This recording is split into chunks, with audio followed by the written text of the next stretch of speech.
10-Minute Jazz Lesson Podcast, episode 478.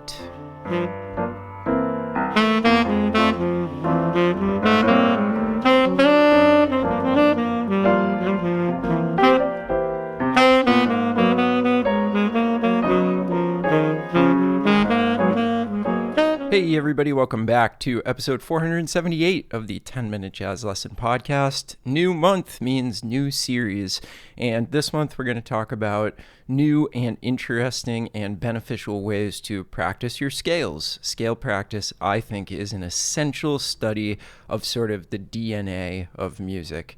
There's a reason why everybody practices their scales. It's really, really useful, organized information that leads us to the ability to play and hear the fundamental building blocks of music on our instruments. So the stuff that I'm about to show you assumes that you know your scales on a basic level. So if you can't play your major scales, and then followed shortly after by your melodic minor scales and your harmonic minor scales, then you need to get on that first. And you can just bookmark these episodes and come back to them after you can very slowly and very basically play your scales. But these methods and these ideas that I'm going to show you this month are really great ways to continue the practice of scales and really start to understand some interesting ways to utilize those structures that will greatly, greatly benefit your jazz playing, your creativity, your improvisation, and your understanding of the music on a deeper level. So let's dive right in. So if we were to take a concert C major scale, and we were to first make sure that we could just play it.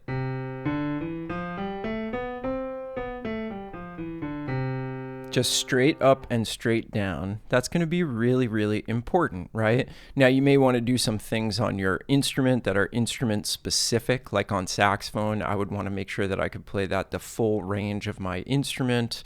But once we can do that, we want to think about new and more interesting and more flexible ways to practice our scales. And in jazz, that means a couple of different things. And what I want to do is go over some very particular ideas that will hopefully provide you with some ways to keep practicing your scales basically forever, because the limit of this stuff is only your imagination. And what I want to try to do in these next 4 episodes is just give you a window into ways that you can manipulate your scales that will help you when it comes to playing jazz.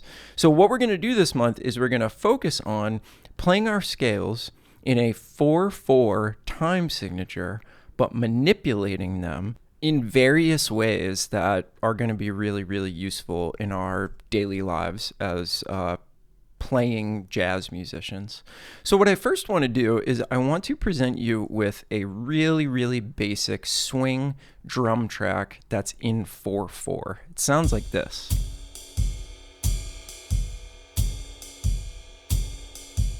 So this is just a nice 90 BPM swing drum track in 4/4. That's going to give us a nice bed for the stuff that I'm going to show you this week. Okay, so the idea in this episode is that we are going to think about playing things in a pattern of 3/4 over this 4/4 track. So if we start by not even playing scales and we start to think like this. Ready, go. 1, 2, 3, 1, 2, 3, 1, 2, 3, 1, 2, 3, 1, 2, 3, 1, 2, 3, 1. What we start to see happening is that our beat 1, when we're thinking about 3/4, is lining up in various parts of the bar when we're playing it or thinking about it in 4/4, right? So it would be something like this. 1, 2, 3, 4, 1, 2, 3, 4, 1, 2, 3, 4, 1. So you see how we come back around to the downbeat in 4/4 eventually. right? But what I'm doing now is I'm just accenting in a pattern of 3 while I'm hearing the drum track in 4. Let me do it again. And notice the accent in my voice. 1, 2, 3, 4. 1, 2, 3, 4. 1, 2, 3, 4, 1. So now what we want to do is we want to start to think about how we can manipulate these scales in a couple different ways so that we're sort of feeling 3/4, but the whole time we are playing it over this 4/4 track. So what we could do at the beginning is we could play quarter notes, and we could go up 3 notes in the scale, then start on the next note of the scale, go up 3 notes, start on the next one, go up 3 notes, so on and so forth. It would sound like this. 1, 2, 3, 4.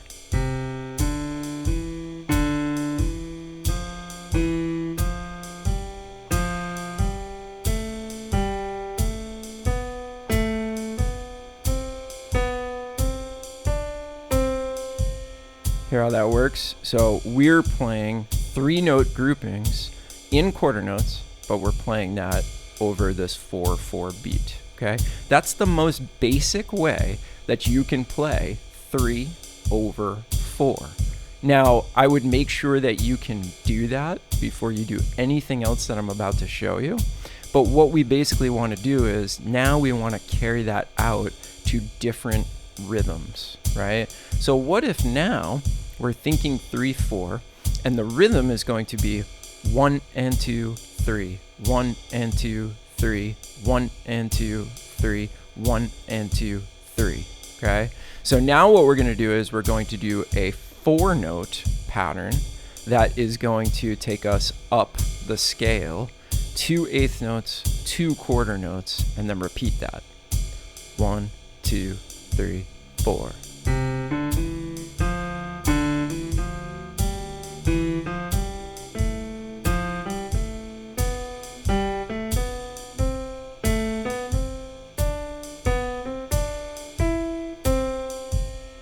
Right, so we're getting that 1 and 2, 3, 1 and 2, 3, 1 and 2, 3, 1 and 2, 3. Or you could think about it as 1 and 2, 3, 4 and 1, 2, 3 and 4, 1, 2 and 3, 4, right? Either way is totally fine, but really, at the end of the day, you really don't want to be counting, right? You want to just be feeling it. And through practicing this a little bit, maybe counting at first, you'll start to feel it. Okay, well now what if we took the 2 eighth notes and we put them at the end? So now we're going to play 2 quarter notes, 2 eighth notes, and then we're going to repeat that pattern. So it's going to be 1, 2, 3, and 1, 2, 3, and 1, 2, 3, and 1, 2, 3, and...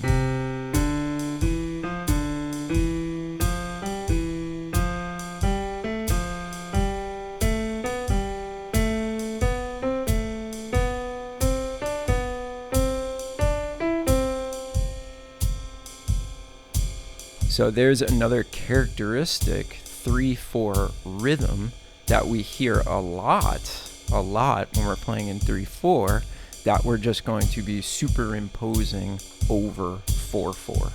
Okay, so let's do 2 more rhythms for this week, dealing with our 3/4 over 4/4 thing. These will all be on a sheet with the rhythms spelled out for you for the Patreon members. So don't worry, you don't have to keep track of all this stuff. It's all going to be there for you. So what if we moved the 2 eighth notes to the middle beat, to beat 2 in 3/4? So if we went 2, 3, 4, 1, 2, and 3, 1, 2, and 3, 1, 2, and 3, 1, 2, and 3.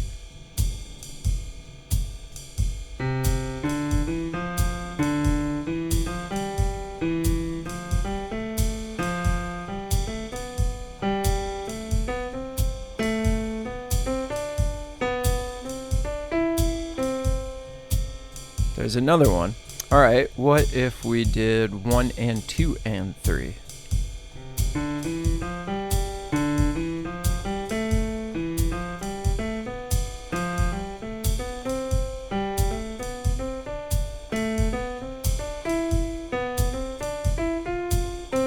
Now you see how we get a 5-note pattern? What if we did all eighth notes, 1 and 2 and 3 in?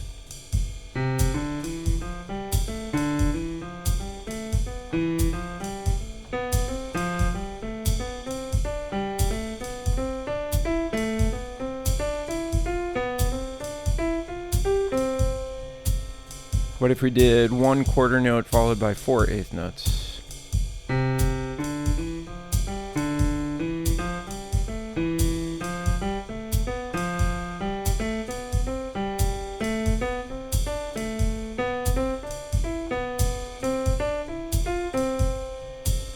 See how this is working? There's so many different ways to express 3/4 over 4/4, and they all have a little bit of a different sound to them, and therefore they all have a little bit of a different feeling that we're getting from them. Now, there's a bunch more possibilities, but for this first week, I want you to focus on just combinations of quarter notes and eighth notes, okay? And group them in 3, but use this backing track in 4 and play them over the top. Now, again, you could do this with a major scale, you could do this with a melodic minor scale, you could do this with a harmonic minor scale, you can do this with a chromatic scale, you can basically do this with any scale, right? And it's all really great, interesting work. What are we really working on here? Well, we are working on basic sort of polyrhythms, right? We're playing 3 over 4. And this is a huge aspect of playing jazz, because what we're going to start working toward is syncopation. Right now, we are not doing syncopation. We're not. Because what we're doing is everything is still falling on the beat. It's just that we're moving that beat that starts the sequence of 3/4 around to different beats in the bar. Effectively, what we're doing is we're going 1, 4, 3, 2, 1, 2. And this is so good for us because what we're doing is through our scale work, we're basically just learning to start phrases on every beat in the bar, right? But we're doing it in a really measured and consistent way, which is a great way to get started.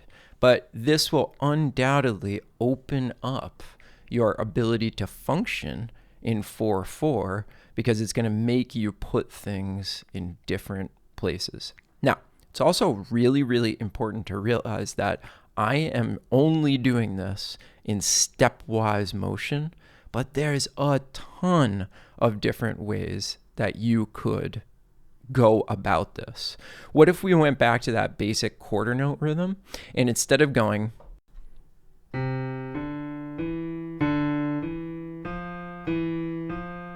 what if instead we went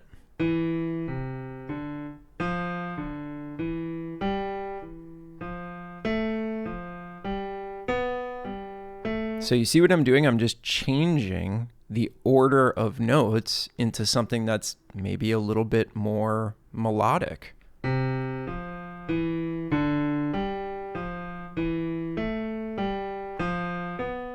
I'm still staying diatonic to the major scale, but I'm just rearranging it in a way that maybe I think sounds cool, right? So again, possibilities are unlimited. Stick to the most basic form if you want for right now.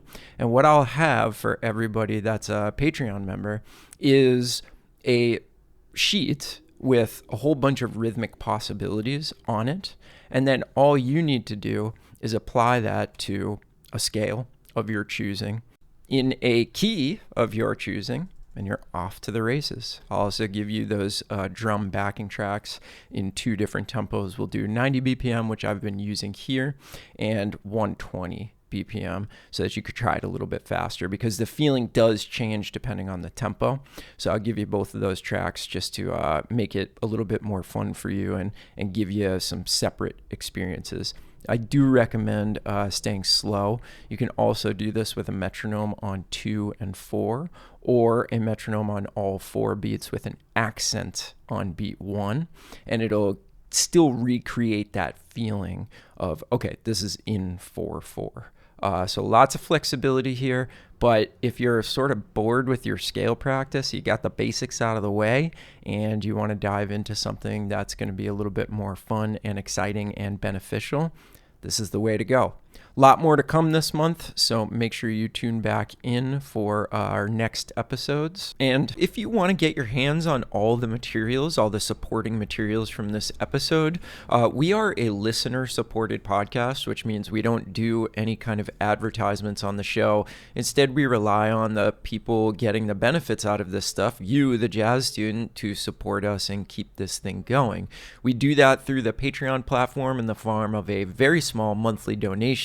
In return for that donation, you do get worksheets and practice tracks and all kinds of amazing stuff with every single episode. You also get access to our entire back catalog. So you can learn more about that and get yourself signed up for instant access to everything by going to our website, 10minutejazzlesson.com, and clicking on one of the Patreon banners, or you can go to patreon.com and you could search for the 10-Minute Jazz Lesson. You will see all of the stuff over there, the different donation levels, and all the information on what you get. Thank you so much if you choose to do that. That's really a big deal. Again, that's how we keep these shows coming out. And of course, to everybody over there supporting us, thank you. We could not do this without you. All right, everybody, have fun with this stuff. Let me know how it goes, and I will see you all next week. Bye.